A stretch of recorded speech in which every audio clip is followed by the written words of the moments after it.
Good afternoon and welcome to the fourth session of the conference. My name is Rotem, Giladi. We have 4 speakers, 3 presentations, nearly 2 hours, and 1 lunch to look forward to.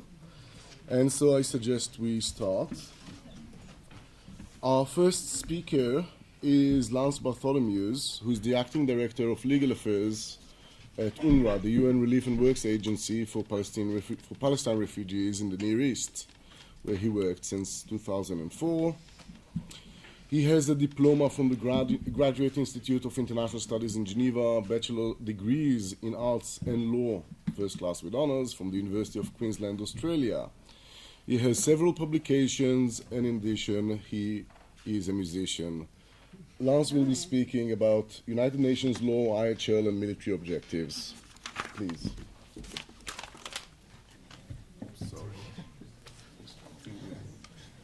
Thanks very much, Rotem, and thank you very much for inviting me to speak to this conference. First of all, before I say, I will just give a little bit of a disclaimer. The views that I express are, of course, personal and don't necessarily reflect those of the UN or of UNRWA, for whom I work. And I will refer to some specific practice during my chat, but just the only purpose of doing so is to illustrate general propositions relating to what I would suggest is the interaction between UN law and IHL. I'm taking the context of UN humanitarian operations only. I'm not interested in peacekeeping operations, especially because I know that Françoise is here and has been involved with them and their interaction with UN law for decades. It's World War VZ. Zombieland and Vampireland are parties to an armed conflict, parties to all relevant treaties and members of the UN, rather recent.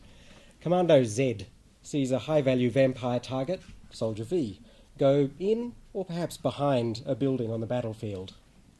Commando Z, of course, connected to Zombie Command by radio. As Commando Z is seeking clearance to fire, she notices that the building has a UN flag and markings of a UN humanitarian agency.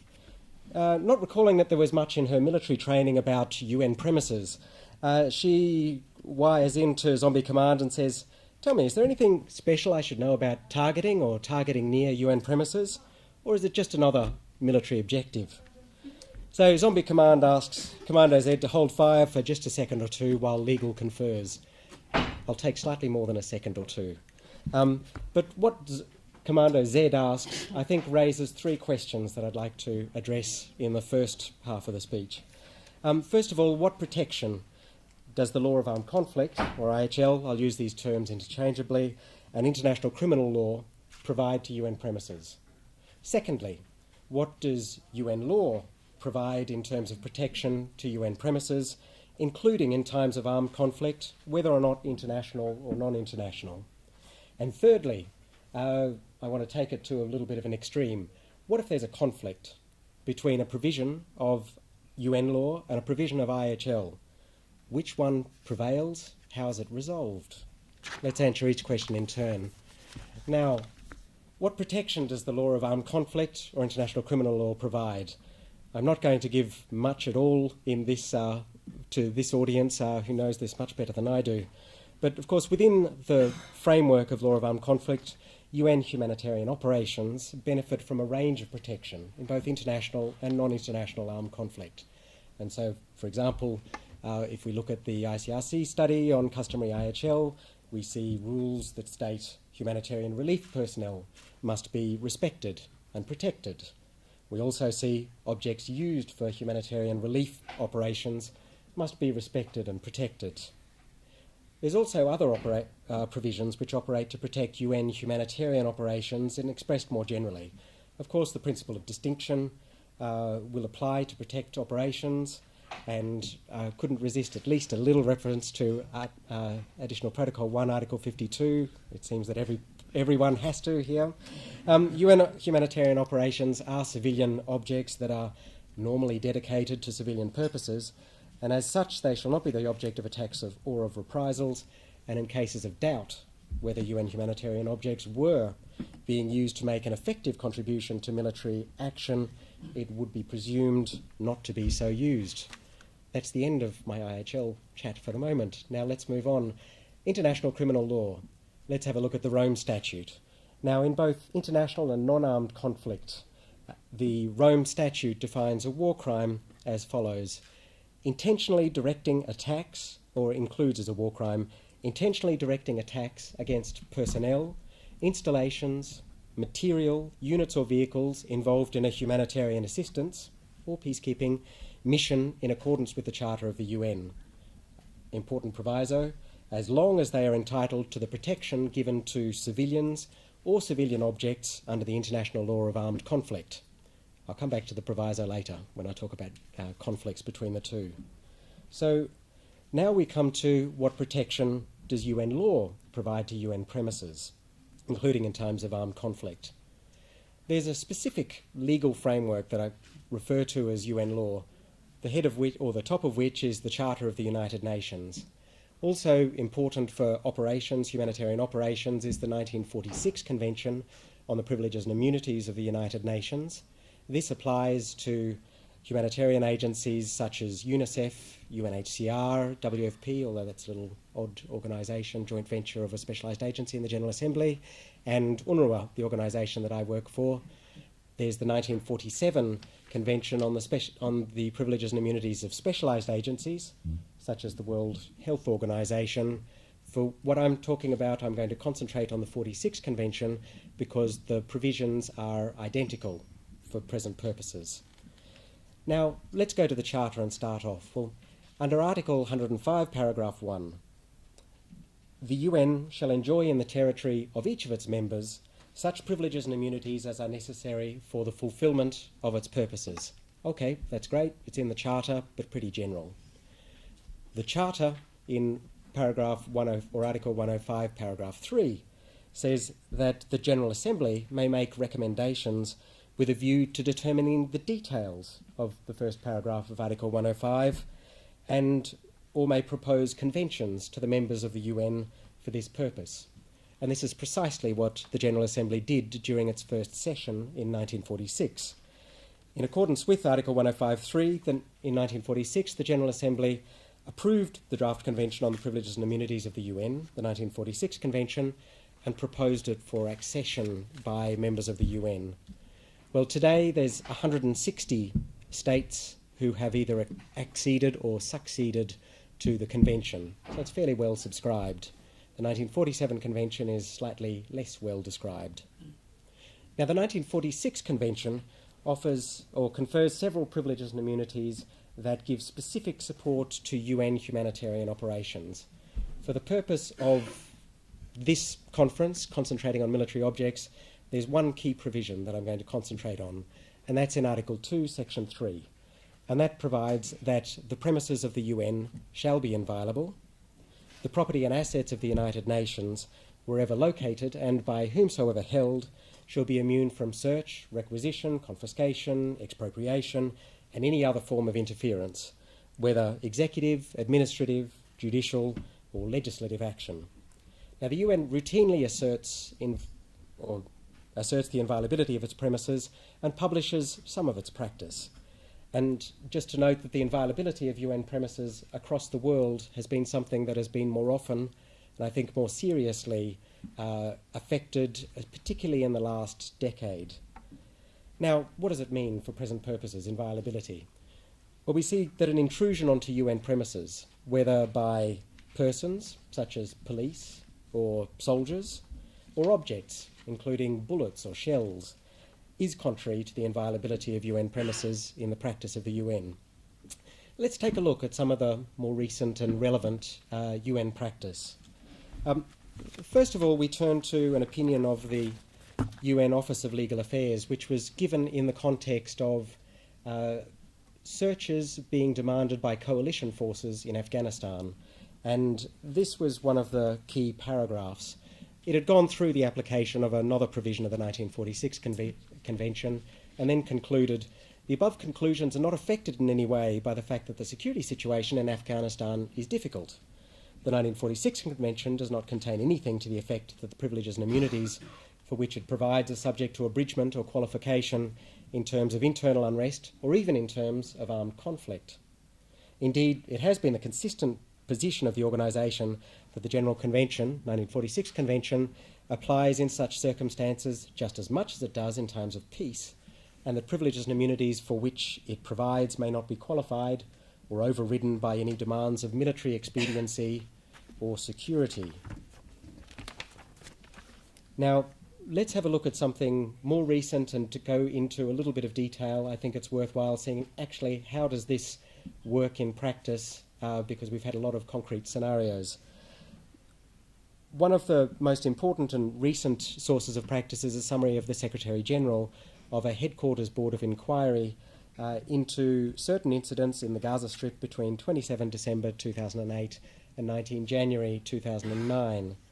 Now, the approach that I set out in the just before of the Office of Legal Affairs was central to the board's approach. That was that inviolability could not be set aside by any member state on the grounds that in the special circumstances of hostilities it must be qualified or overridden by demands of military expediency. So in those circumstances, what did they conclude on the facts? In its report, the board concluded that a direct and intentional strike by a state's armed forces on UN premises amounted to a breach of the inviolability of UN premises and the immunity from any form of interference with UN property or assets. So that's strike on.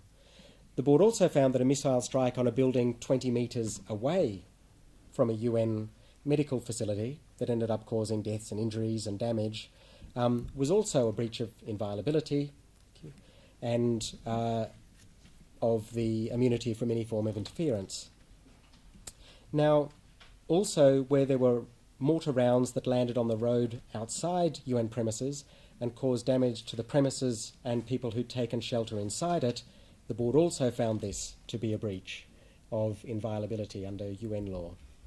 Interestingly, the board's analysis did refer to some, but not all of the factors that you might see in an IHL analysis, such as adequacy of precautionary measures, whether the strike was intentional or not, and whether firing came from UN premises.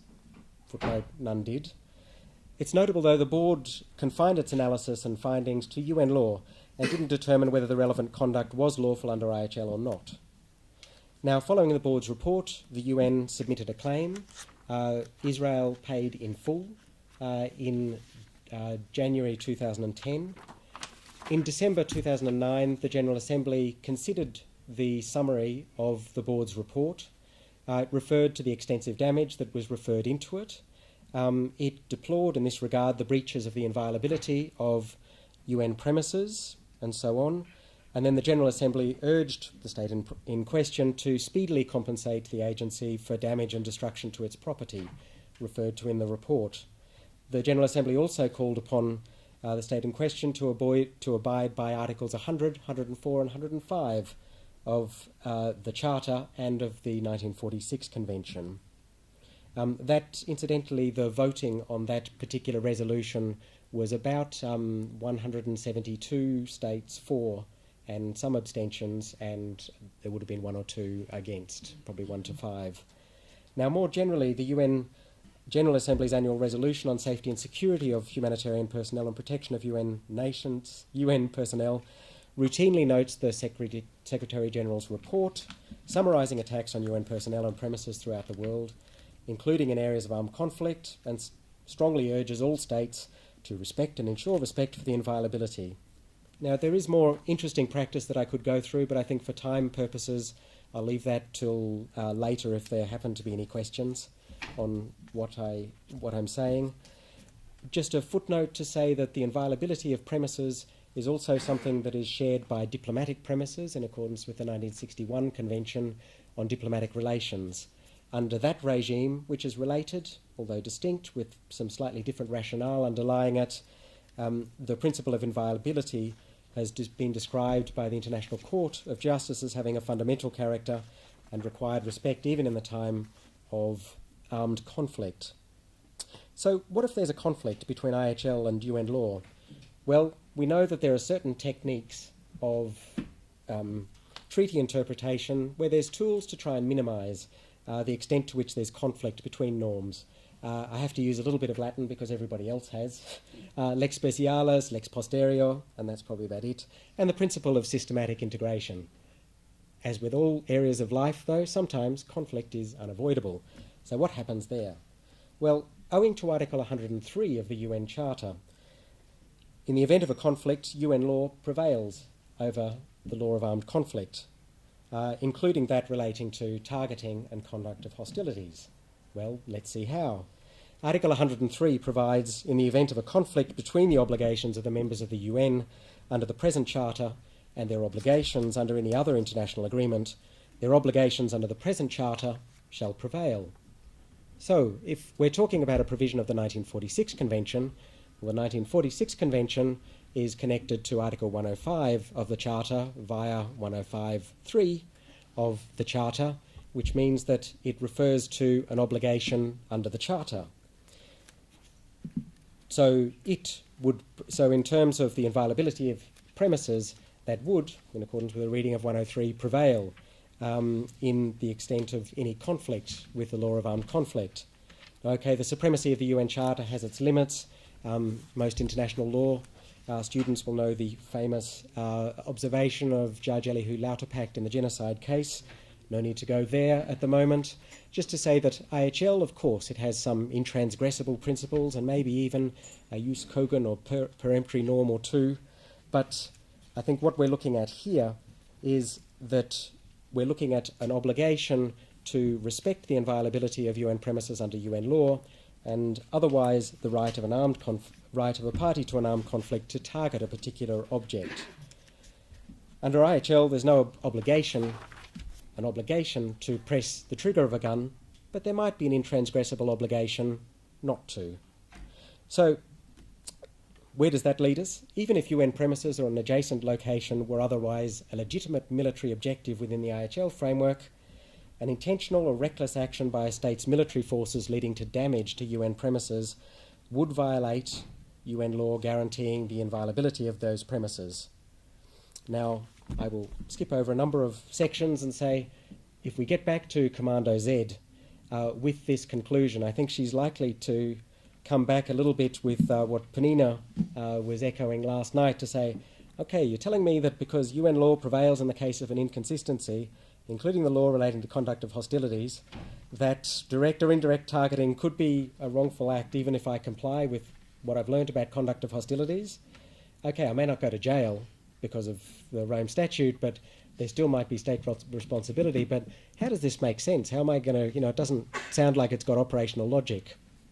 Now, if I can take the rest of the time that I've got available to me to try and explore whether there is something that might make a little bit more operational logic, and to answer Commando Z's question, are there any other excuses? Is that it? And I think there we need to go to the law of state responsibility. Now, there's a number of circumstances precluding wrongfulness is the language used in state responsibility. Now, there's four that I would have liked to consider: necessity, self-defence, consent, and distress. In the time that I've got, I don't want to talk about necessity. It is an extremely onerous circumstance to make out. Although it's been accepted in principle, to my knowledge, it's never been made out before an international court or tribunal. Often raised, never succeeded. Self-defence is an interesting one, but there's too many tricks to it, I think, to try and see whether it might apply here. If we're looking for something sensible in terms of the way that this might reconcile, the two ones that I've identified as being possibilities is one, consent, and two, distress. Consent is going to be the most important of them, so let's dive into that. In accordance with basic international law, according to the statement of the International Law Commission in its Articles of State Responsibility, valid consent by an international organisation to the commission of a given act by a state precludes the wrongfulness of that act in relation to the organisation to the extent that the act remains within the limits of that consent. In order for that consent to be valid, there's a number of criteria that it needs to satisfy, which have been stated in an older part by Roberto Argo to be valid in international law. Consent needs to be clearly established, really expressed, which precludes merely presumed consent, internationally attributable to the UN for our purposes, and anterior to the emission of the act to which it refers. So what does this mean in our context? Well, first, the UN may consent to entry or other interference with its premises, and consent is often given for a variety of operational and other purposes. Now, during armed conflict or civil disturbances, the UN is routinely in close contact with the relevant state and other authorities to ensure the protection of its personnel and premises. In diplomatic practice, in respect of inviolability of mission premises, it's recognised that it will always be essential in case of emergency to try every means of securing consent from the head of mission if he is available, and otherwise from the most senior diplomat or from the government of the sending state. And I'd suggest it's probably not unreasonable in many circumstances to expect a similar process in respect of UN premises. So if the UN gave its express, prior or contemporaneous consent to a state's military forces, targeting directly or indirectly the UN's premises, this would be a circumstance precluding wrongfulness. Now, there will be, what about when you've got targets of opportunity that we've heard, something that just comes up, not sure that you can get consent. Well, distress may help you out. Subject to a couple of exceptions, and I'm about to reach my time, but I have about a minute left, if that's okay. The wrongfulness of an act of state not in conformity with an international obligation is precluded if the author of the act in question had no other reasonable way, in a situation of distress, of saving the author's life or the lives of other persons entrusted to the author's care. Now, often distress, it's usually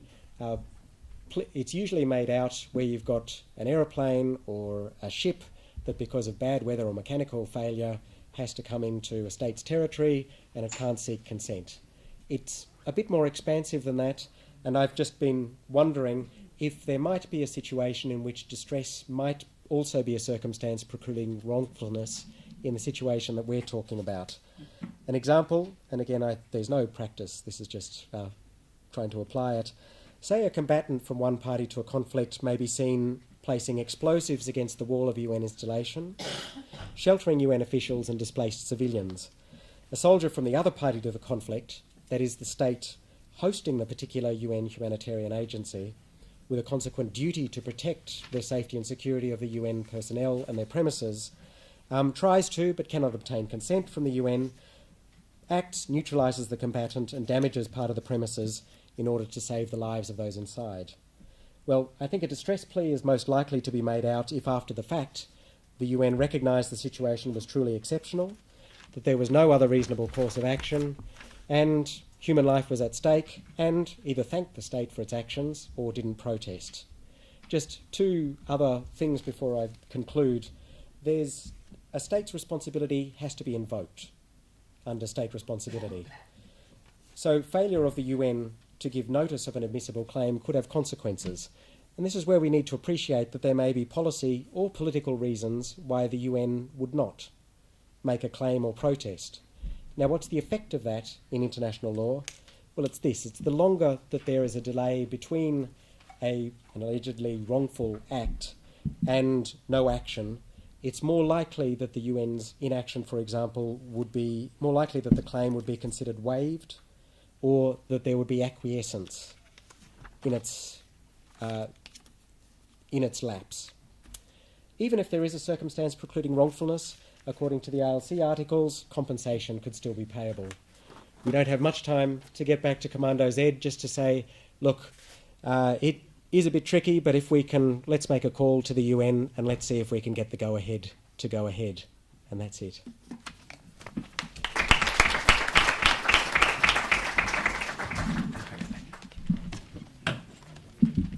Thank you, Lance. Our next topic is the irony of the Iron Dome, defensive systems under IHL. And our two speakers are Dr. Daphné Richemond-Barak, who is a member of the faculty at the Lauder School of Government Diplomacy and Strategy at the Interdisciplinary Center in Herzliya. Daphné has various degrees from various universities in different countries, most recently a PhD from Tel Aviv University.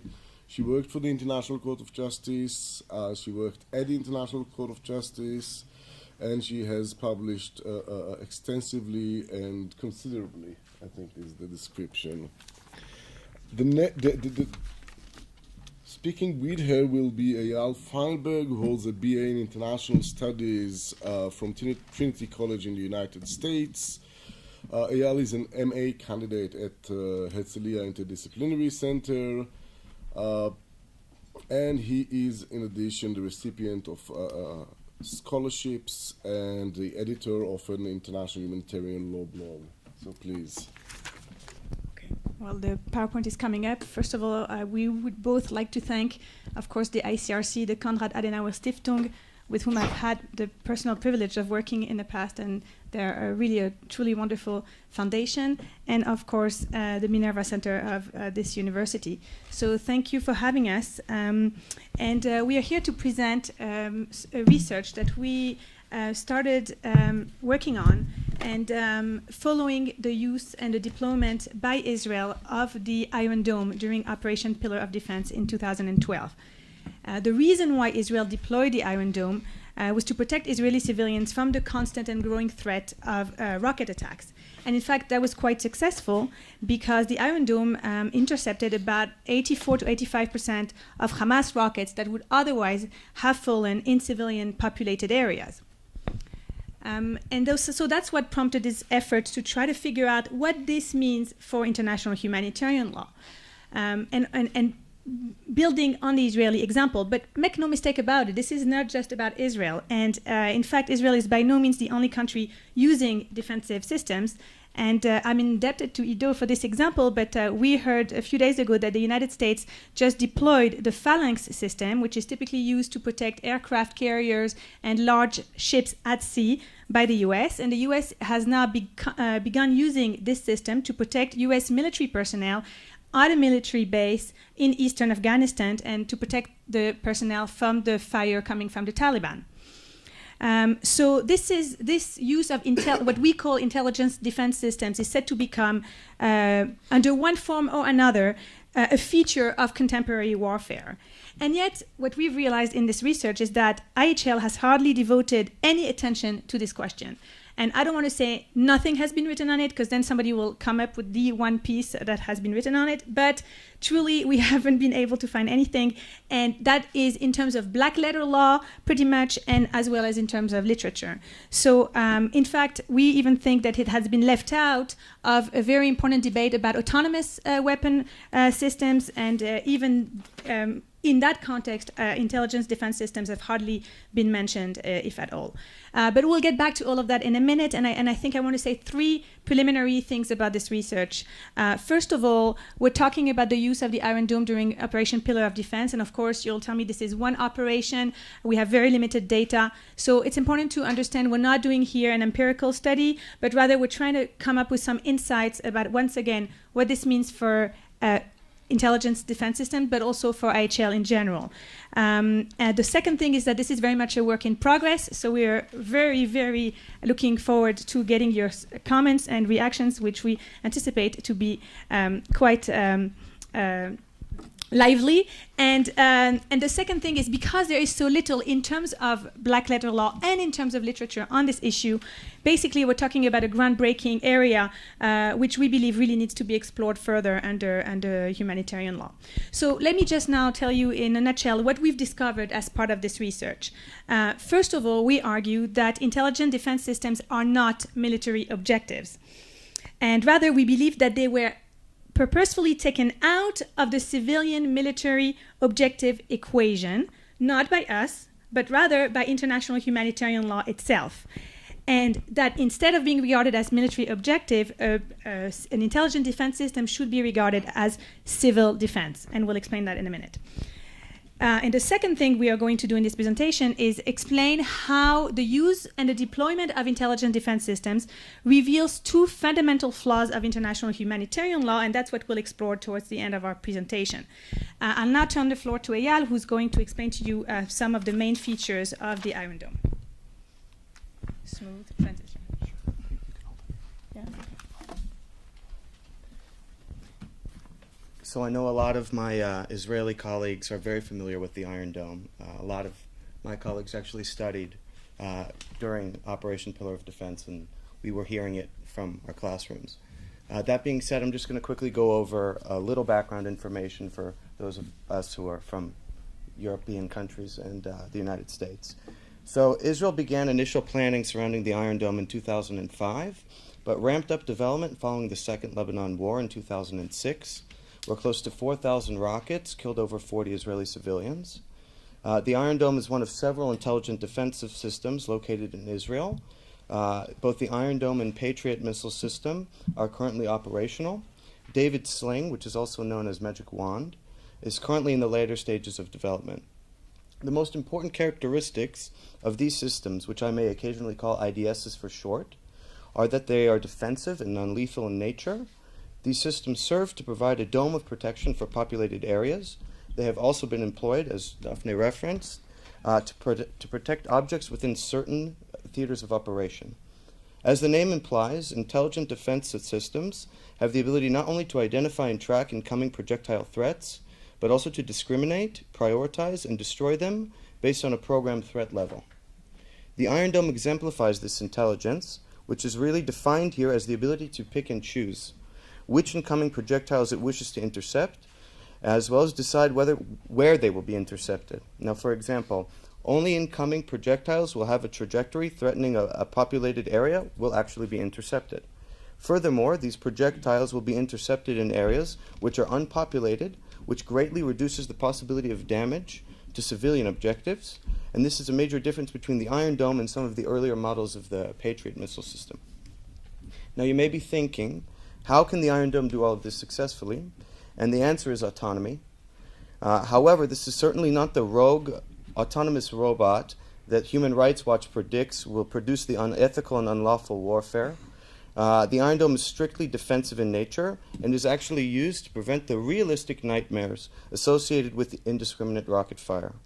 This is only possible because the multifaceted system is constantly monitoring variables and making calculations required to achieve its unique humanitarian services that are simply impossible to do at human speeds given the characteristics of its target.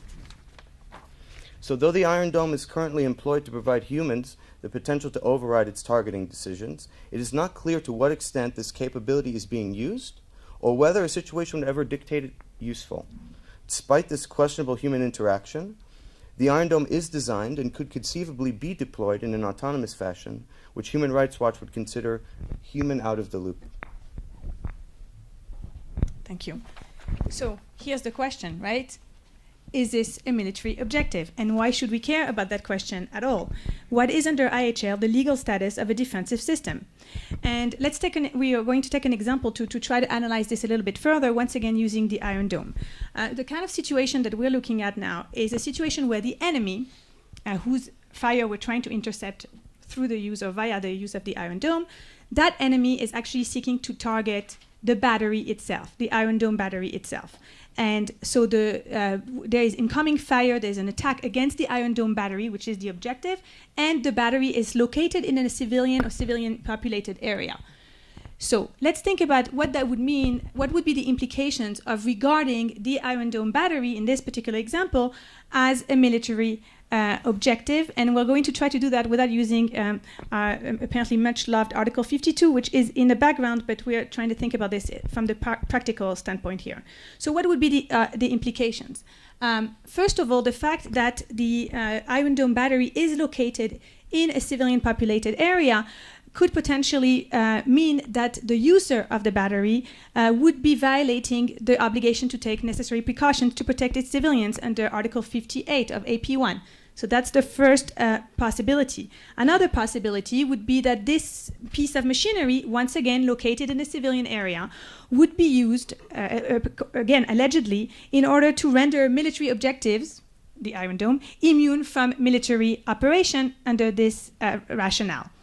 Finally, and this is also very disturbing, then the enemy could potentially be able to justify collateral damage against either those not those operating the Iron Dome, but those living in the vicinity of it in that civilian populated area, which is collateral damage that would otherwise have been considered unlawful.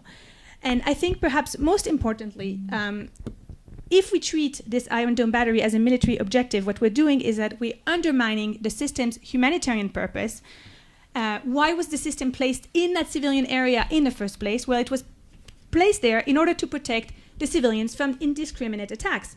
And by upholding this idea of military objective, we're essentially ignoring or undermining this aspect of the picture. Now, let's think about what would happen if we don't consider the Iron Dome as a military objective. Well, any forthcoming death resulting from the targeting of the Iron Dome battery, meaning its incapacitation or its destruction, would actually constitute violations of IHL, because this wouldn't be a legitimate target. And again, perhaps most importantly, we would be upholding IHL's core values, which are the values that prompted the development of the Iron Dome in the first place. So will a strike against an Iron Dome battery be considered lawful, yes or no? And here, basically, the arguments that we have in favor and against regarding this piece of technology as a military objective reflect the inherent tension not only behind intelligent defense systems, but also at the heart of IHL itself. And that's why we think this example embodies much of the tensions that we encounter in IHL in general. It epitomizes them in a way. So on one hand, and this is looking at it from the perspective of the enemy, of course, destroying or incapacitating this piece of machinery, this Iron Dome battery, would provide the enemy with a military advantage, right? Because then all of its rockets would actually be able to reach their target. So, and that's where our legal intuition is really pushing us very, very, very strongly in that direction. And we need to resist it. So the second aspect, which seems to argue once again in favor of the military objective qualification, is that it could be, and this is the case with the United States example that I gave earlier, that this very same Iron Dome battery could maybe be used in order to protect military objectives, military bases, military personnel, or, and perhaps in a grayer kind of area, used to protect both civilians and civilian objects, and combatants and military objects. But if we go with our legal intuition, which, and I admit it, seems to strongly advocate a qualification as a military objective, we are completely ignoring the other part of the story. And whereby we are undermining, this is our argument, international humanitarian law itself. Once again, the purpose of this machinery is to protect the civilian population. But perhaps most importantly, it is there to correct the commission of war crimes by the other side. It is correcting IHL non-compliance. It is preventing these war crimes from actually materializing. The target won't be able to reach, the rocket won't be able to reach its civilian target. And so this is basically the kind of tensions that we face because of the unique feature of these intelligent defense systems. And we seemingly are in an unresolvable deadlock. So here's what we suggest.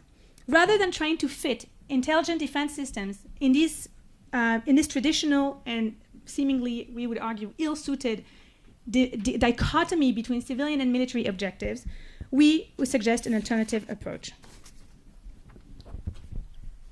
So I know Professor Schmidt brought up special protection in the last panel. Obviously, I don't think he was referring to the Iron Dome, but we'll continue along those lines. We believe that the solution to the conceptualization problem surrounding the Iron Dome actually lies in civil defense, which is a topic that's been largely neglected by legal scholars.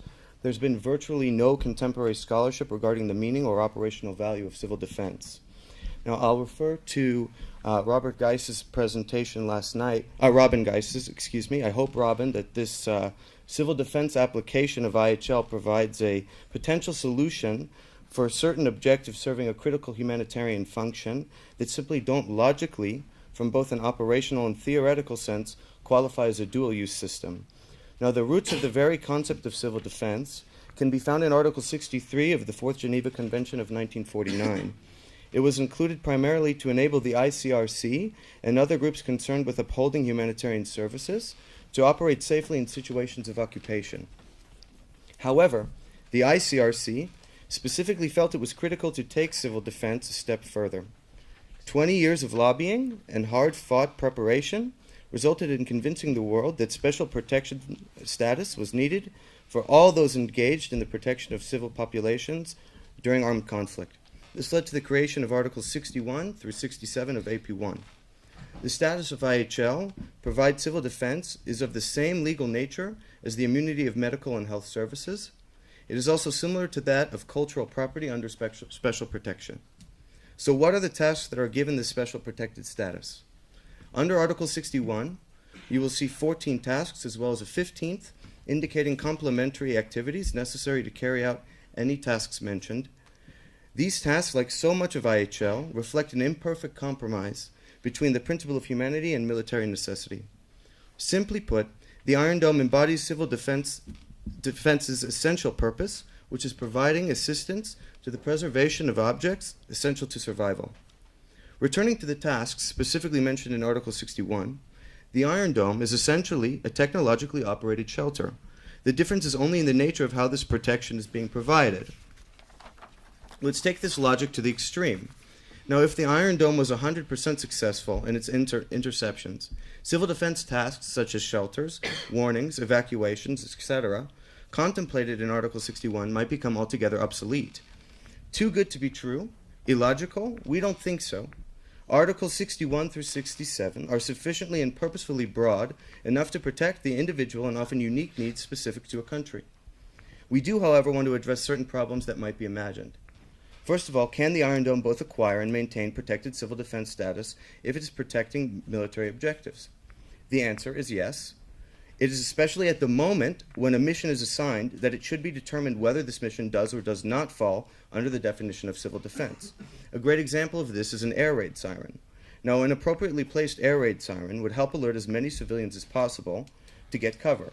However, it is absolutely conceivable that the same siren may also warn proximate targetable military personnel, thus also providing a military advantage. In this situation, IHL still provides protection to civil defense system. This leniency was given to civil defense tasks because in doing so it best protects what IHL considers this crucial function. What about the fact that the Iron Dome is operated by the military? Can the Iron Dome acquire civil defense status under these circumstances? The answer again to this objection is unequivocally yes. Article 67 is devoted exclusively to this. Daphné and I know this is counterintuitive. We agree that this challenges some of the very basic explanations we've grown accustomed to regarding the dichotomy between military objectives and civilian objectives. However, IHL has, in the case of civil defense, provided a way to advance humanitarian values without even making it a requirement. We hope that our continued exploration of how civil defenses could and should be applied to the Iron Dome, that more states, practitioners, and scholars look to the unloved yet critical alternative categorization hiding within IHL itself. Skip asymmetric paradox. Okay, so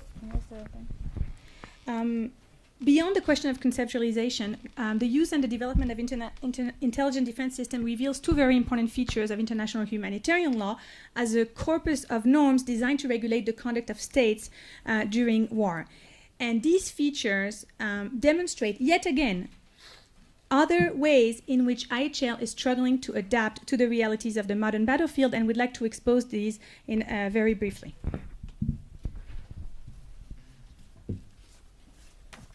So simply put, the Iron Dome is designed to uphold IHL's core values and remedy violations committed by enemy belligerents.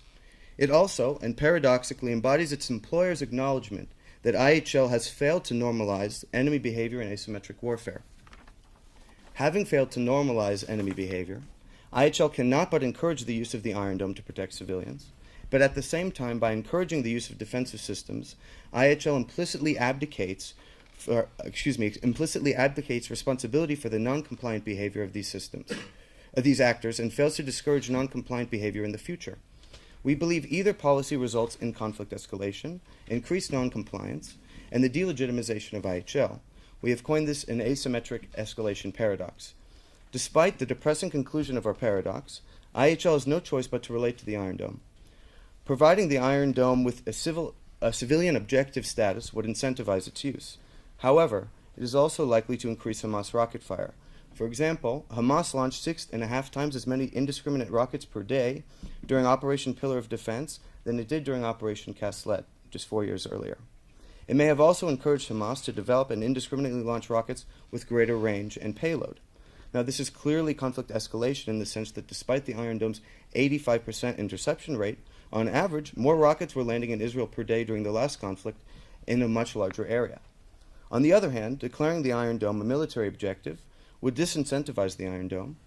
Intelligent defensive systems are very costly to develop, deploy, as well as maintain, If they can be easily targeted, this may lead to state abandonment of their development, their purchase, and even their use, and even more severely prohibiting its use vis-a-vis proposed autonomous weapon bans by certain scholars and NGOs may force Israel to engage Palestinians in a more direct, offensive, and intense manner.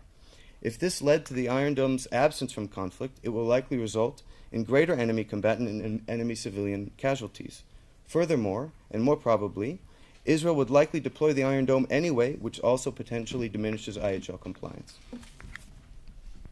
Okay, we're almost up with time, and I just want to highlight one more thing that this research has revealed.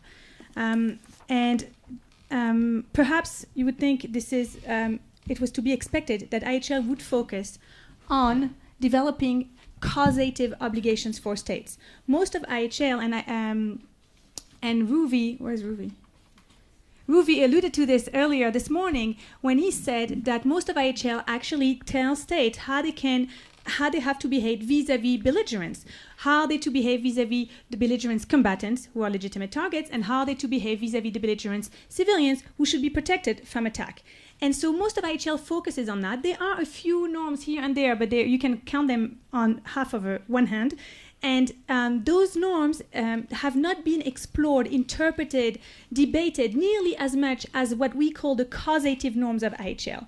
And so, whereas IHL focuses on the opponents, on the treatment of the opponent, civilian and combatants, what the use and the deployment of IDS, Intelligent Defense System, shows us is that there is actually a need, particularly when we're dealing in asymmetric warfare, in a situation where reciprocity has broken down, where the onus is now on the law-abiding party to actually find ways to protect its own civilians from attack, to actually determine or to come up with greater, more comprehensive regulation on what we call reflexive obligations, meaning how a state ought to behave vis-a-vis its own civilians and its own combatants.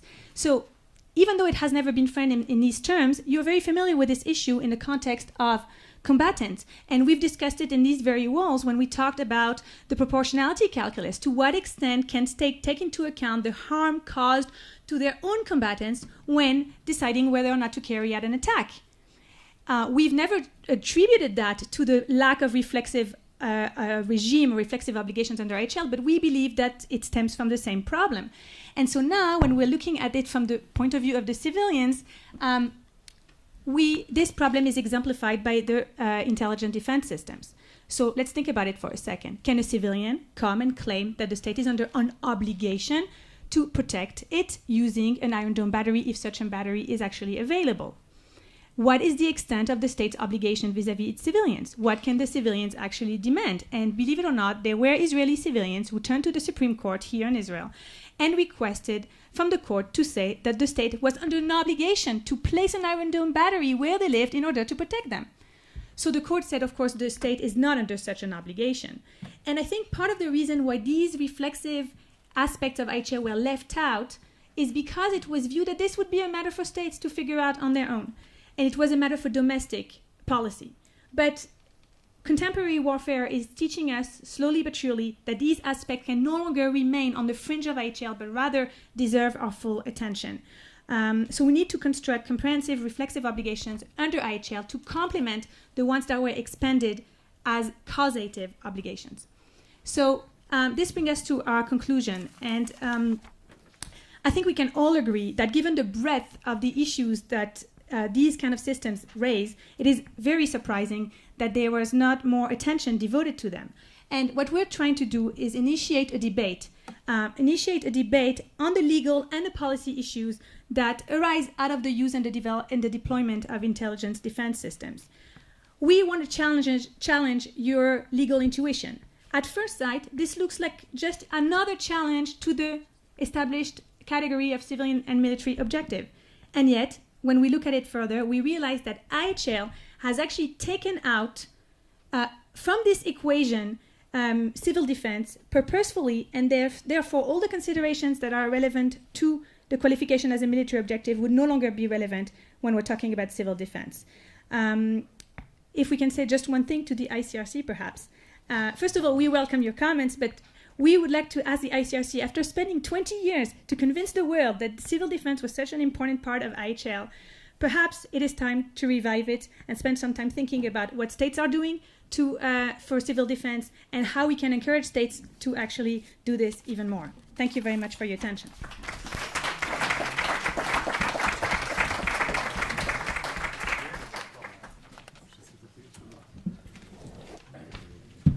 Our last speaker is Rosenzweig, who is a researcher with the Israeli Democracy Institute, involved in a project on terrorism and democracy. He is the co-author of a monthly newsletter on terrorism and democracy. He holds law degrees from for Tel Aviv University. That's a faux pas. An LLB and an LLM cum laude. He also holds an LLM with honors from Northwestern University. Finally, he's the initiator, co-founder, and chairman of ALMA, Association for the Promotion of IHL in Israel. Please, Ido. And of course, the title is Judging a Civilian by its Cover. Can a civilian be part of a military object?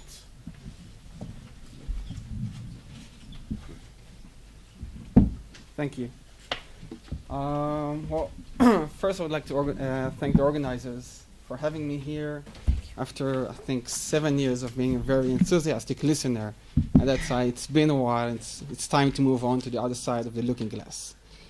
Okay, the topic of this year's conference is military objectives. A notion simply defined, well, I thought it was simply defined yesterday. Right now I'm not so sure anymore. Simply defined in Article 52.2 of the first edition protocol, and is usually identified by resorting to nature, location, purpose, or use. However, this simple worded definition doesn't unfold all the options and scenarios related to the identification of such objectives and the available methods and operations against them within IHL. It's safe to say that IHL allows the direct target of military objectives, as long as such an attack is being conducted in accordance to proportionality and precautions under IHL. In my presentation, I would like to focus on the status of persons operating such military objectives and ask, are they allowed to be directly targeted? IHL categorized persons into two very, very distinct categorization. One is we're talking about persons allowed to be directly targeted, mainly combatants. On the other side, you have persons who are not allowed to be directly combatants, usually protected persons. Now, we have the situation of combatants being protected, the situation of the combat, for example, and we have civilians and protected persons being allowed to be targeted when they are taking direct participation in hostilities. Now, taking direct participation in hostilities, that's a very, very important notion these days. It says civilians are protected against direct attack unless and for such time as they take direct participation in hostilities. Now, that brings us to the first 64,000 question related to our presentation. When a person is being considered direct participation in hostilities and therefore being allowed to attack.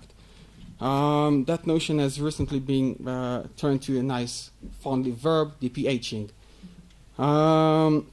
Much has been written about this topic, including by two very respected guest speakers of this conference, Michael Schmidt and Ken Watkin. But I think that, with all due respect, the main paper to address in this context is the ICRC's interpretive guidance by Nils Meltzer, published in 2008, and that paper raises three tests for interpretive for direct participation in hostilities. The first is threshold of harm, the second is direct causation, and the third is belligerent nexus. I want to focus on the third test, belligerent nexus.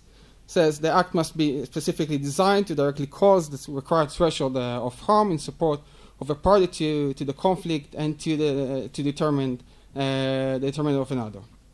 Now, the question I want to raise with regard to the persons operating military objectives, is do we care, or does this test relate to the mental state of that person allegedly taking direct participation in hostilities? And should it? Now, personally, I think that no. You don't need to address to the mental state of that person. The test of direct expression hostilities is a question of military practice, military requirement, military necessity, and not of a mens rea of criminal proceedings. A person can be completely innocent, but nevertheless targetable. Now, Mills-Nertzer's interpretive guidance actually agrees and notes that the mental state or intentions of a person are not relevant to the DPH third test of belligerent nexus. And that basically ends the discussion on that point, unless they actually have one exception. The interpretive guidance relates to exceptional situation when the civilians are totally unaware of the role they are playing in the conduct of hostilities, and basically referring to being instrumentalized by the adversary. Now, in such exceptional situations, according to the interpretive guidance, that person remains his protected status. Therefore, he's not allowed to be directly targeted. Now, this notion of mental state raises interesting questions such as what exactly do we require from the adversary in order to know whether or not that person what are his or her intentions in order to attack. But for the purpose of this presentation, in order to crystallize that question, I want to assume two working assumptions. One, the adversary actually knows that that person is being instrumentalized. He has no intentions, no knowledge about what he's doing. And the second one, we actually agree with the interpretive guidance about that exception, and therefore that person is protected from direct attack. Now, in order to answer these questions, the question of the status, I would like to refer to two scenarios, two examples to basically where we're going to try to crystallize and focus on that question, and just to try to clear all the comments and all the possible criticism about alternatives. Let's assume that we are talking about the last hours of the last part of the conflict, and the adversary is quite desperate at this time, and basically, if referring to American football analogy, this is the Hail Mary offense. Yeah, this is the attack. Okay, our first example is the ICRC driver. The ICRC field delegate transfers a humanitarian aid in his truck to the battlefield, to the front line of the battlefield. However, without his knowledge, the truck was either booby-trapped or filled with weapons instead of humanitarian goods. We have operational analysis saying that any attempt to attack the cargo or the truck would result in explosion and disproportionate collateral damage. According to our analysis, our only operational alternative to stop the truck is to directly attack the driver. A second example, the camel's rider. A camel owner is paid to deliver a package of food and water from point X to point Y located in the battlefield.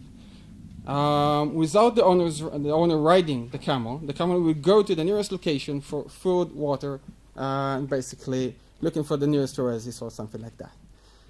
The rider doesn't know that the camel was forced to swallow a fragile virus tube. It's in his stomach, basically. In the camel, if the camel is being shot at, the virus would be released, and that would cause a disproportionate collateral damage. The adversary plans to shoot the camel and cause the expansion of the virus at the destination and only there, according to our very, very good intelligence. Again, our only operational alternative. Yeah. Our only operational alternative is to stop the camel, again, is directly attack the rider. Now, we're under the assumption that both the ICRC driver and the camel rider are unaware and are being instrumentalized, and therefore they are protected persons. Okay, so in order to analyze the scenarios, we'll ask, even if we have to begin with, a military objective here, and explore the implication on the relevant principle, distinction, proportionality, and precautions. Now, with regard to military objective, the first question is, do we have a military objective here? And the answer seems very, very simple. Yes. Both scenarios present us with military objectives, but what exactly is the military objective in both scenarios? Are we talking about the cargo, or are we talking about the truck? Are we talking about the camel, or are we talking about the tube? Article 52.2 provides us with two cumulative conditions. The first, the object must provide an effective contribution to the military by its nature, location, purpose, or use. And the second one, total or partial destruction, capture, and neutralization in the circumstances ruling at the time offers a definite military advantage. Now, the second one, I don't think we even have to linger on. It's quite simple, it's being met. Now, it seems obvious that the first test is also being met, effective contribution, but which of the alternative? Are we talking about nature? Are we talking about location? Are we talking about purpose? Are we talking about the use? I liked Robin's comment that, well, it doesn't matter if you see it when you see it, basically resorting to other fields of law which are not related to armed conflict, but I think it's a combination of all tests. But here's a key point that I want to address. I argue that the driver and the rider are the ones who provides these subjects with the effective contribution. Without the ICRC driver and without the camel rider, neither the truck nor the camel will reach the destination, which means that we lose the effective contribution to the armed forces. Now, the camel and the truck are military objectives. We've established that, I think, so far.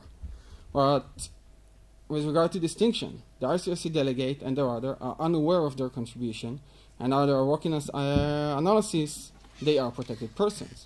So therefore, we have a military target that combines a military objective, and if we attack it, we have some sort of civilian damage, which brings us to the question of proportionality. Now, we're working on the assumption that we can't attack the truck, we cannot attack the camel because of disproportionate collateral damage, and we can't really attack the driver and we can't attack the camel rider because they are protected persons. So we have a problem with regard to proportionality. We can resort to try to go to precautions, try to warn the drivers, try to warn the rider, but unfortunately our good intelligence says that it's neither feasible or productive. We can try to scare the camel, but that won't work. Okay, so we're at this point. We can't attack the driver, we can't attack the truck, we cannot attack the rider, nor the camel. It seems like a deadlock. At that end, we have no operational practical solutions.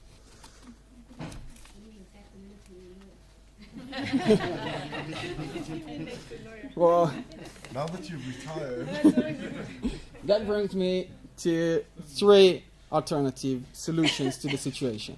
The first one is, well, that would result in killing the lawyer, but do nothing approach. I think it was 2 years ago during at this conference, the topic was proportionality.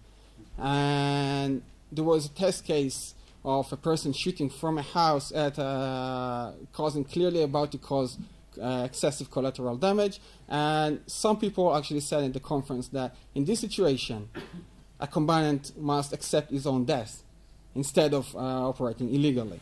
Now, I thought back then it was impractical. I think under this scenario it's impractical. I find it hard to believe that military forces of a state would accept such a solution. And probably much like other fields of law, if the law is impractical and not feasible, it just won't be applied, as was slightly suggested by Professor Hampson yesterday. That brings us to the second approach. The second approach is I'll see you in court.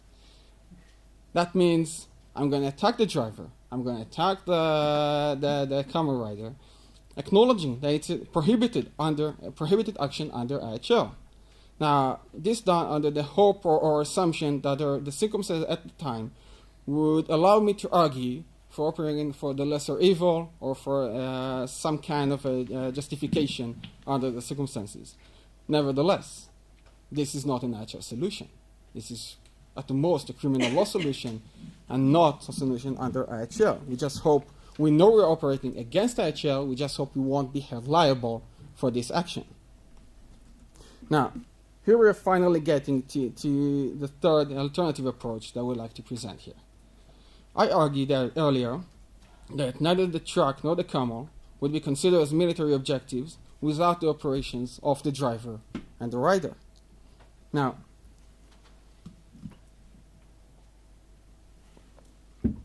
I argued that therefore, the protected person actually constitute an essential and integral part of the military objective.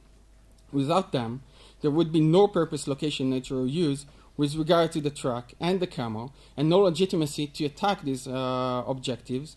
Such an attack would not only be unrequired, but probably would be illegal as well.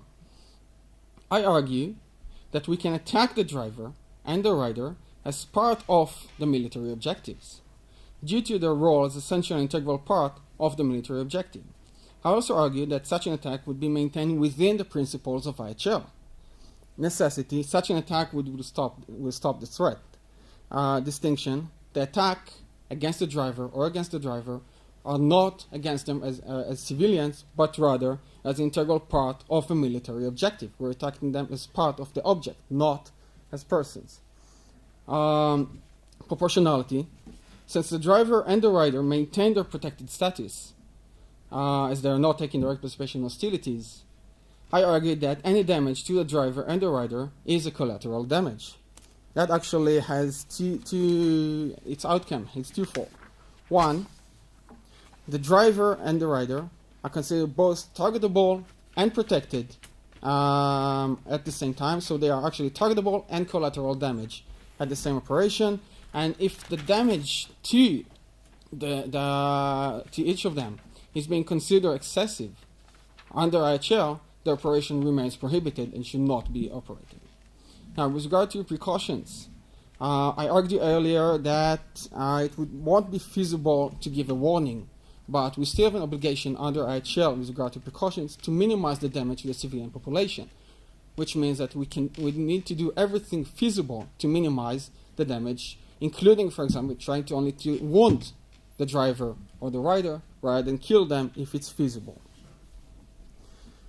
Again, they are both considered legitimate target and collateral damage at the same time. So we're down to the bottom line of the presentation. The notion of the interpretive guidance with regard to civilian being instrumentalized by the adversary creates, in my view, an impractical legal situation during an armed conflict.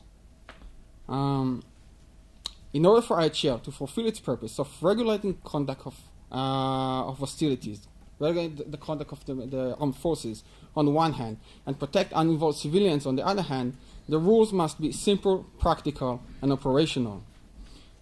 Nevertheless, I accept that the idea that the interpretive guidance notion that people being instrumentalized are still protected is a legitimate legal argument.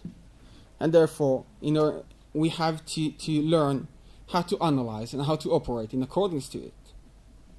I claim that if a person is not taking direct participation in hostilities, and that person nevertheless constitute a condition sine qua non for the object to be classified as a military objective, then that person ought to be considered as an integral part of the military objective and therefore targetable as such.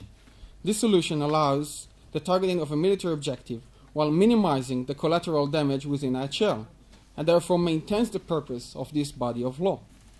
Now, last two comments. I think I'm going to finish within time. You have 2 minutes. One, we are talking about unique situations. We're talking about these scenarios presented here are not very common, and therefore the general balance between military necessity and the protection of the civilian population will not change by accepting such notion. This analysis is aimed for those emergent cases of IHL and not for the daily use of armed conflict. And the second last comment is about human shields. This entire analysis is not applicable to the situation of human shields, either voluntary or involuntary, since human shields are usually not being used to operate a military objective, rather to protect it, rather to shield it from an attack. They are not to be considered as essential part of the military objectives, and therefore they are not allowed to be targeted as such. Thank you.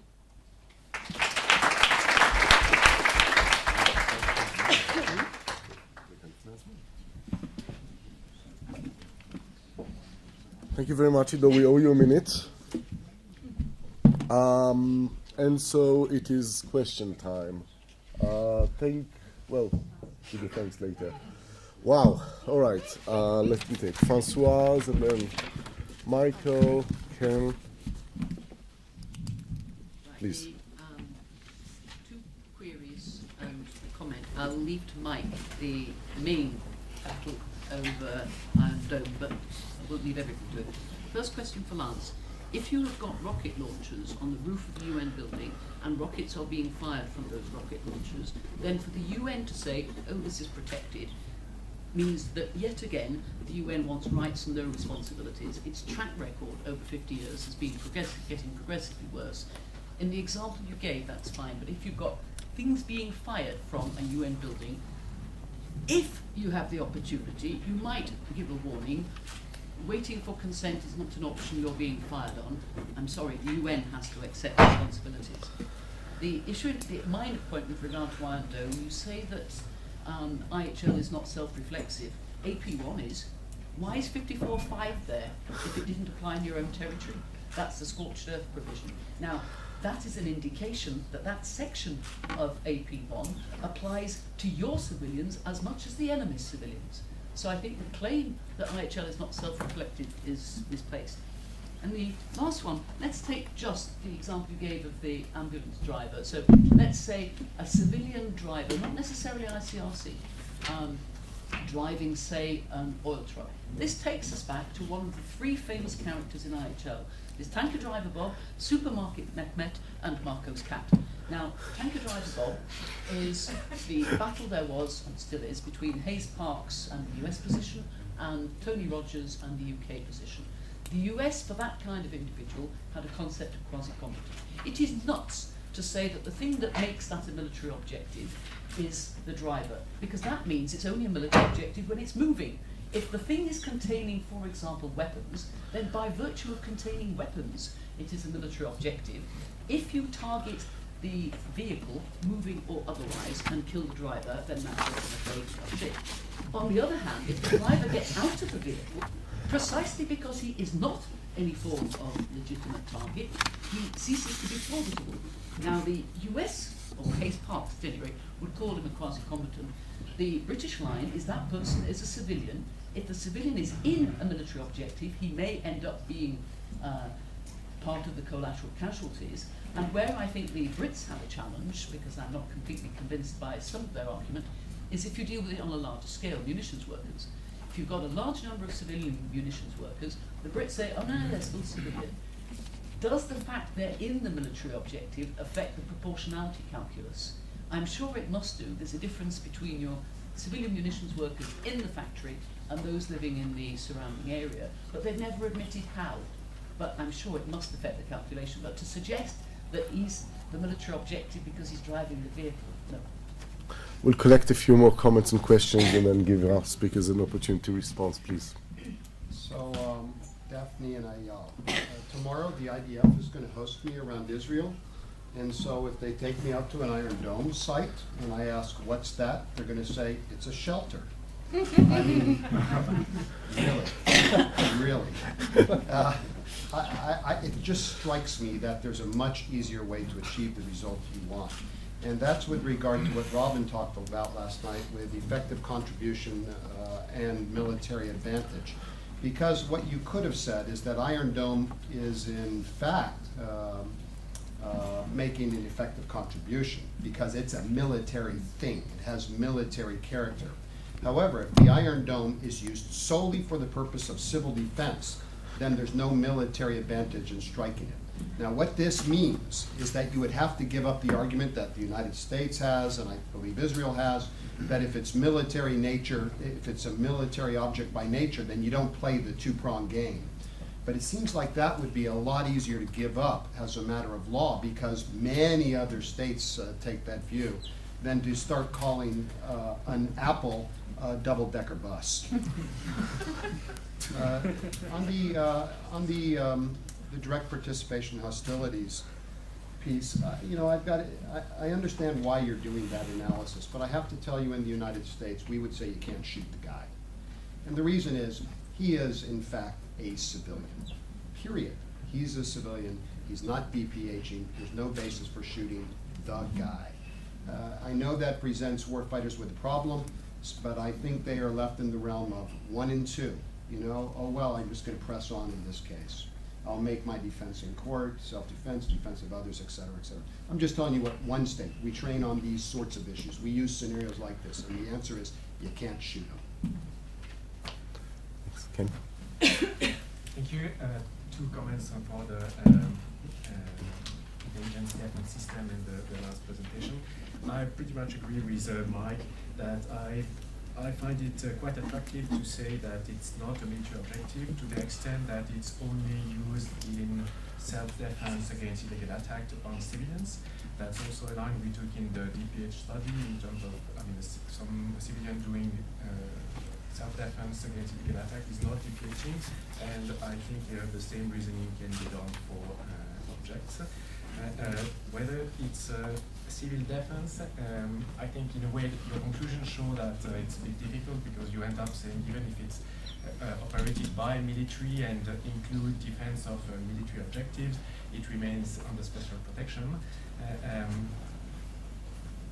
I think it, in terms of legal attack, makes several problems. Even if you have it only for the defense of civilians, to say it's civil defense, how do you reconcile that with the list? Because self-defense is not in the list of the 15 list. Then the word is exclusively, and then if you look at the weapons the civil defense personnel are allowed to for self-defense, it's only handguns basically, so that's much weapons. And lastly, if you look really at the self-defense part of the civil defense, it's self-defense of the civil defense personnel and not self-defense of others, contrary to medical personnel who can have light weapons for their own defense and the defense of medical personnel. So it seems like self-defense of the civilian population was not among the tasks given to civil defense personnel.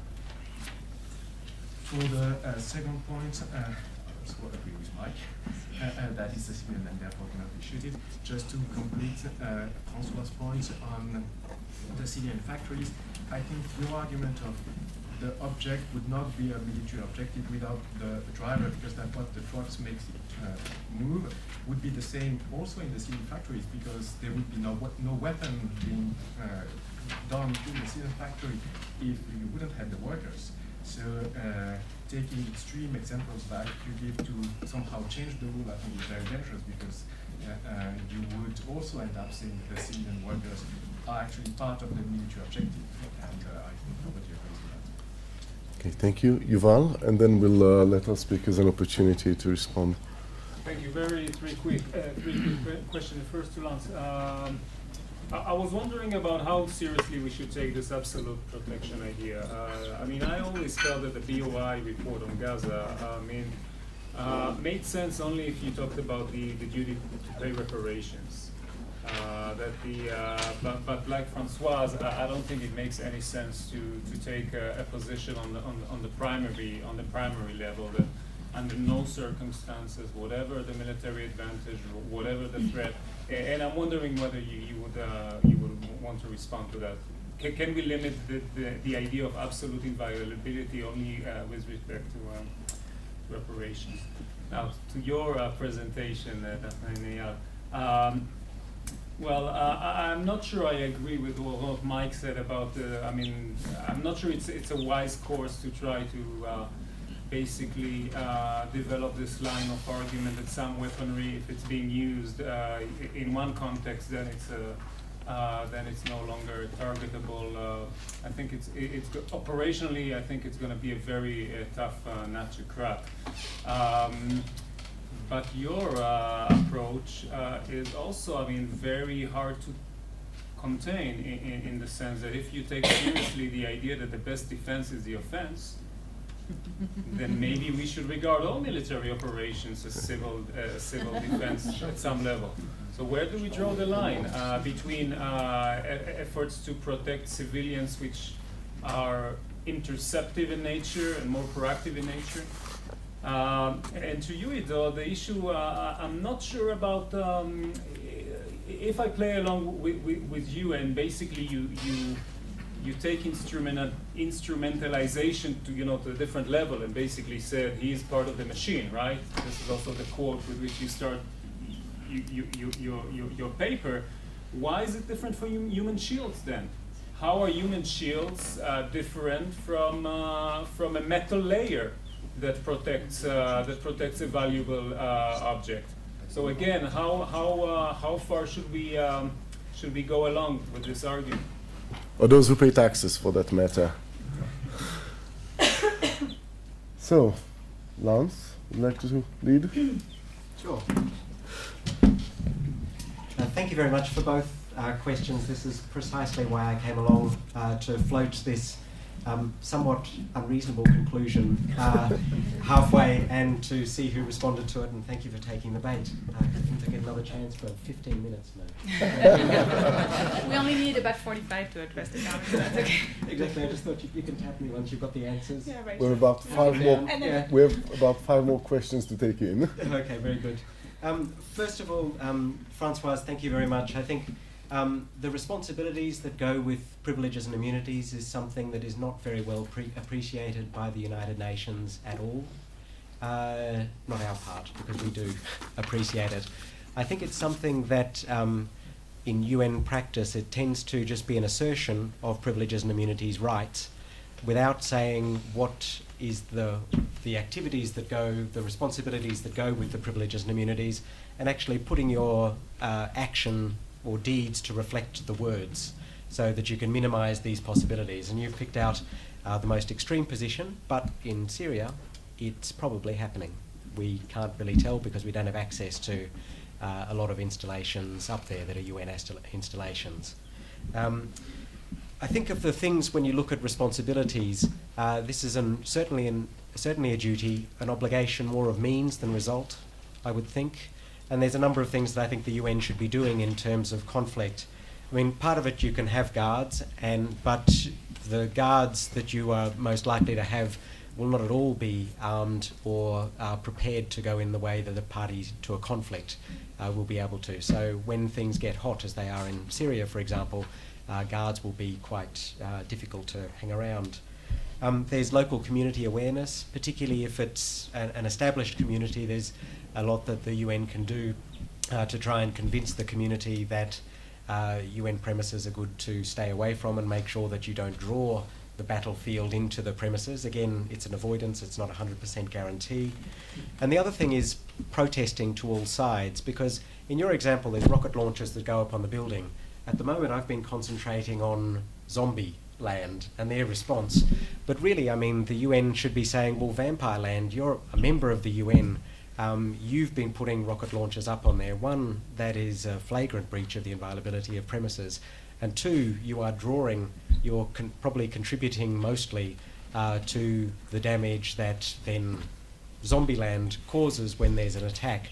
So I think there's, again, this most often probably happens in non-armed, non-international armed conflict. So that example I gave was, purposely a little bit easier. I think that there's also, your example is one where the international law, and again I was, unlike some of the colleagues here, I'm quite a black letter lawyer. I'm interested in state practice, UN practice, the lex ferenda. I'm not sure that I've got the word right. Don't look at me. Because I deal so much in black letter positive, where is it written in this convention that you're a state party to and have not put a reservation into or a declaration. if it's that, then I think often it's the politics that takes care over or policy considerations that take care of the raggedy ends of international law. And I think that there will be some situations, one of which would be rocket launches on UN premises, where you would probably see the UN a little bit, and after the effluxion of time, that would amount to a waiver of the claim and no responsibility. Again, not terribly satisfactory if you're the military commander saying, I want an answer now, and you can say, well, look, if we can't get the consent, then 4 or 5 years' time, I think we don't hear anything, it should be okay. But, also, interestingly, and then you're probably ready to address and kill my I've been ready questions. all along. Okay, very good. There's some interesting practice from back in 1967, and this is for those who are travelling to the region, a little bit of history. 20 minutes walk from here, just near my home, is Ammunition Hill. During 1967, the Six-Day War, there were fierce hostilities there, and the UN compound, the field office compound there, was overrun by Israeli and Jordanian armed forces. Others you can ask outside about, the details of what happened there. But there was a lot of damage that occurred to the installations there, and the UN wasn't there, abandoned it during those 5 days. I imagine that much of the damage could well have been justified under the law of conduct of hostilities. It was a lot of fighting. Now, after that, the UNRWA, for whom I work in consultation with the UN Legal Council, valued the damage and submitted to both Jordan and Israel claims for compensation for the battle damage, basically half-half. It's not great practice in that, in the end, neither Jordan or Israel paid compensation. Many years later, like reading the annual reports of the Commissioner General, many years later Israel was still studying the claim, and a joint UN-Jordan committee that was going to review the claim never actually met. But at no stage did either state reject the claim on the basis that the damage was legitimate under IHL. And just a little thing for those who appreciate sort of history, the General Counsel of UNRWA at that stage, much more distinguished than I will ever be, was Sir Derek Bowett, one of the great international lawyers of the 20th century. So when you're looking at this kind of practice, keep in mind it's not just a clerical thing, let's go. This was a considered decision by one of the leading international lawyers of the day in consultation with New York. I think it was Stavropoulos then, who Derek Bowett calls Stav.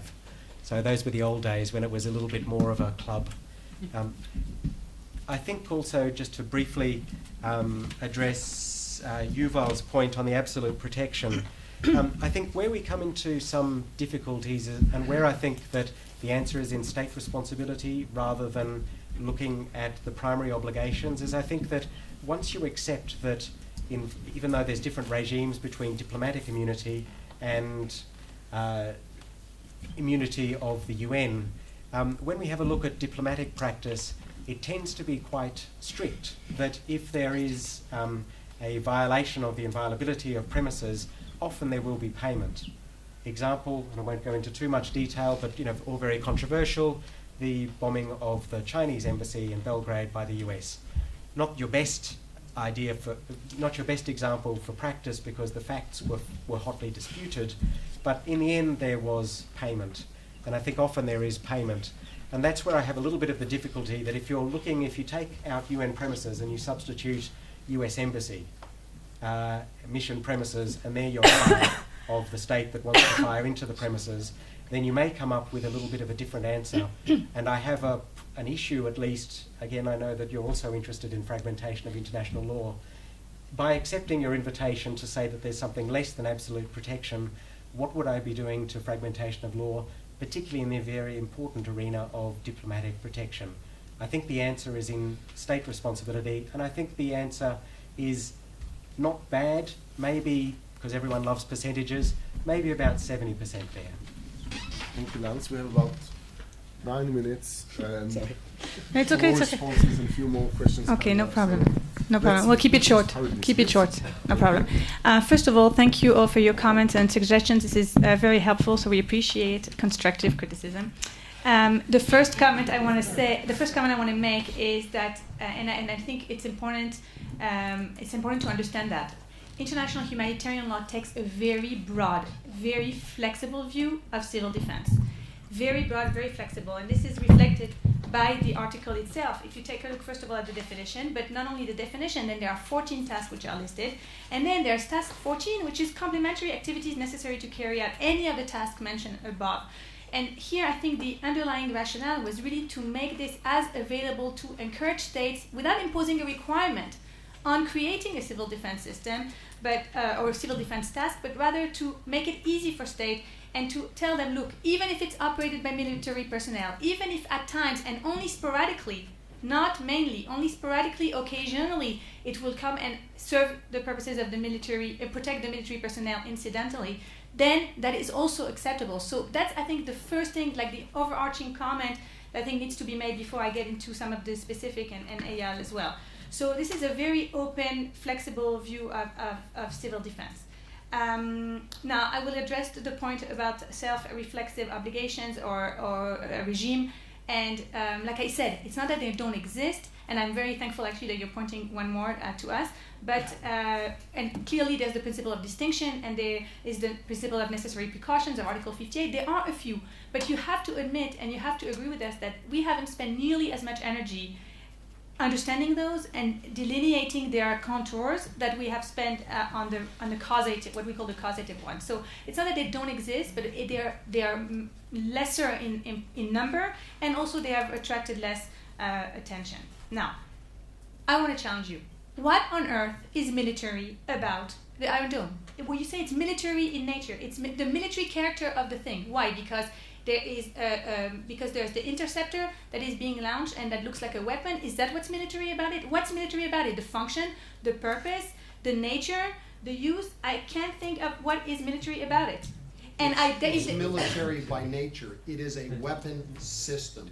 It is used to shoot down enemy rockets, thereby depriving the enemy of military advantage. It is a classic nature thing. And I agree with, by the way, I agree with Yuval. What I'm saying is, if you're trying to find a solution, it is better to look at the military advantage prong. It's just an easier argument to make, although I agree with Yuval. Well, I don't think it's so easy, and I think it kind of actually strengthens Robin's argument, which is, at the end of the day, all you really care about is whether it's going to make an effective contribution to military action, and all the other things, which is what is the purpose of the thing, why is it there in the first place, what was it developed, what was it placed in, what was it deployed, that seems to be suddenly completely irrelevant. So I don't know about that, and I seriously think that what seems to get us to bring our legal intuition to saying this is a military thing, which is what you said, is it kind of ignores the context in which, yes, it's developed by military R&D, and yes, it is operated by military, and yes, the military can override the decision made by the system. But I don't see how you can get rid completely about what is the purpose and what is the rationale underlying the development of this thing. But we can, I think Ayal will add some to that later.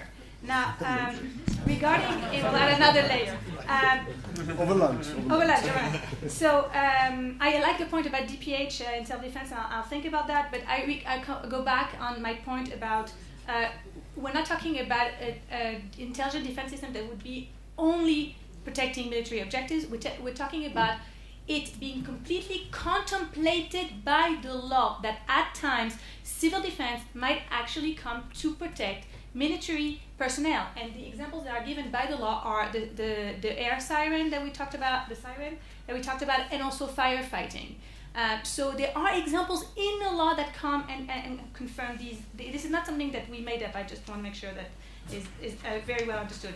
And how do we deal with the list? If you look at the list, you have warning, evacuation, and the management of shelters. And yes, technology has changed. I know you were cracking up thinking about the technologically operated shelter, but yes, technology has changed the way people are being protected. And yes, this is something, once again, that has been left open by the ICRC and by the law itself. So it's only a question of interpreting it. Now, with respect to... That's why we have to let it go. Yeah, one more second. I just want to address Yuval's point very quickly. this is why not say that every weapon, in the end of the day, its aim is to actually get the civilian population protected and put an end to the war.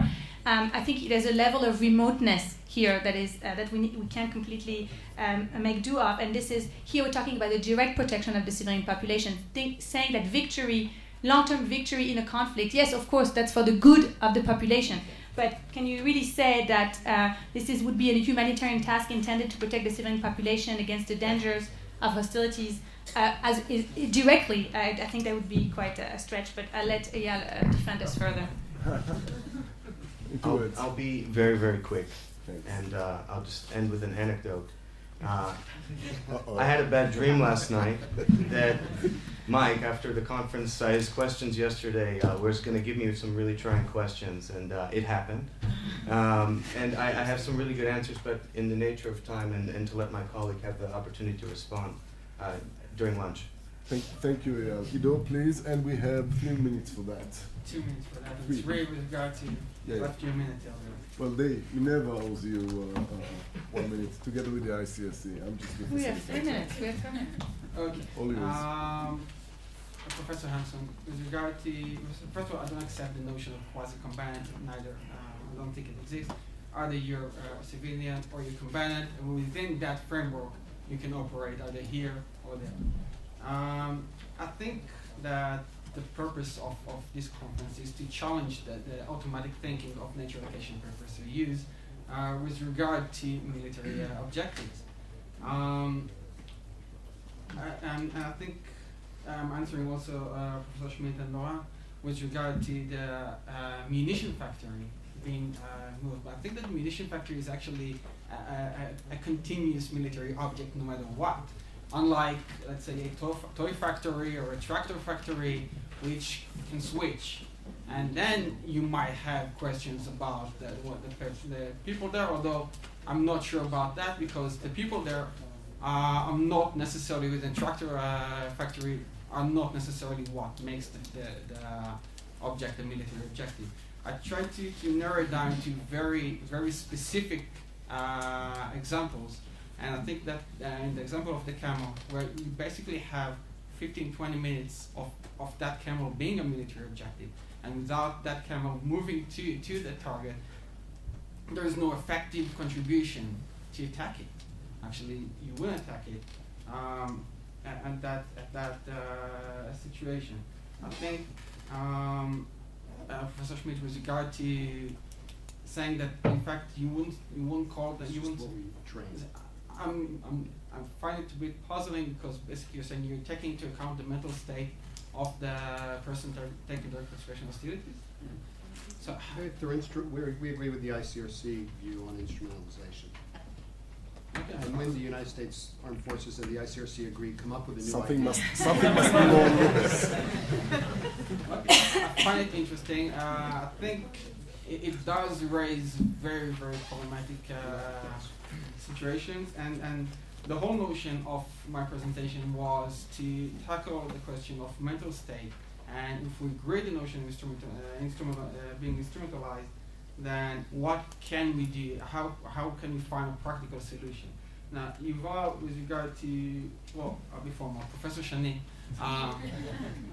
with regard to your comment, with regard to the differentiation between human shields and person being instrumentalized, I think it's the active part of the actions. Human shields, at least in general notion, general understanding, are being led to physically be some sort of a gate or an obstacle in front of an attack, or just be there and added to the proportionality analysis. With regard to a person being instrumentalized, I'm talking about a person who, without his or her action, the object won't get to its destination. The military objective won't be functional. So I'm talking about active versus passive differentiation. Thank you very much for our speakers for this fascinating panel.